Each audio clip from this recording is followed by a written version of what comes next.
Hello, this is David Amakobe of African Wood Incorporated, a company that prides itself as being able to provide safe spaces for entrepreneurs and sounding boards for entrepreneurs and C-level leaders. Today we're going to talk about emotional intelligence.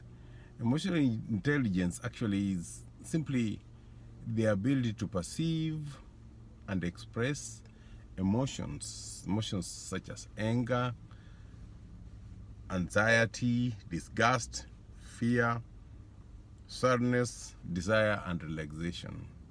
If you can be able to perceive them and express them, then manage them in yourself and others, that makes you emotionally intelligent. If you perceive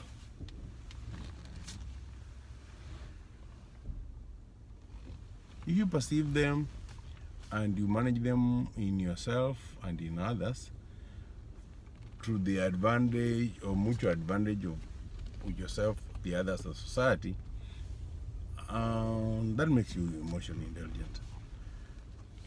Basically, we need to understand that production of or combining resources to produce something useful is an emotional thing. So we cannot suppress emotions, because valuation of the result of productivity is both physical, emotional, cognitive. Most of the time you can understand that the value of something includes the costs of production, but the majority of it is the emotional attachment that people put on it. It goes by various names like brand value,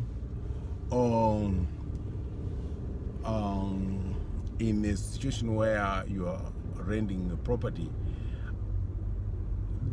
there is that value that goes on the use of it or how people are attached there. And people's attachment on areas and objects has a large emotional component, and that component creates value. So anybody who can be able to discern those emotions of anger, of anxiety, of desire, of relaxation, is able to know how to create value without concentrating on the physical part of it. So the concentration on efficiency, on bare minimum production or use of time and resources, neglects a large part of what creates value for human beings.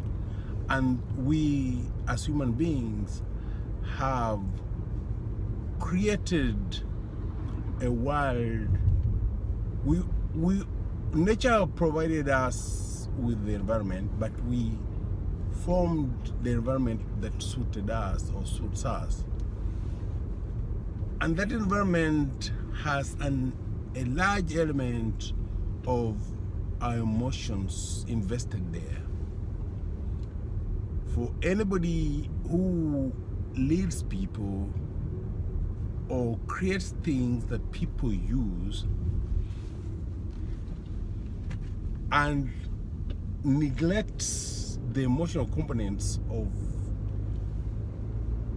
the creation, they miss out a large component of it. So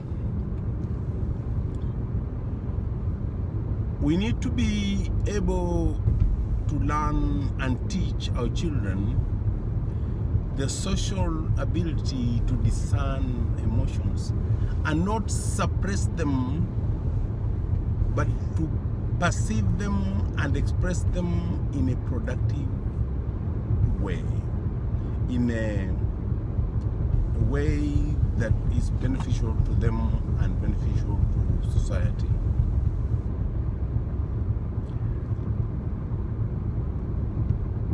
We have over the time concentrated on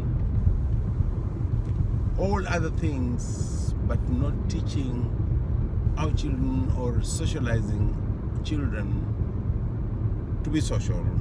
And social means to be able to perceive and express emotions in a way that benefits them and benefits society. So when we talk about emotional intelligence, we are not talking about something new. We're talking about things that have been with us for long and will stay with us for long, and have served us to this point well. We shouldn't fear anger. We should fear our inability to perceive and express it in a way that is beneficial to us and to society. We shouldn't fear anxiety. We should know when we have it, why we have it, and how we can manage it. We shouldn't fear desire. We should know when we have it. We should not fear relaxation. We should know why we have it, when we have it, and how to use it. That is my talk for today, and as you ponder your ability to perceive and express emotions, and perceive and express emotions in others, perceive and manage emotions in others, as you think of the major emotions of being of anger, of anxiety, of desire, of disgust, of relaxation, and others upset. Think about it, and we'll talk another time. Thank you.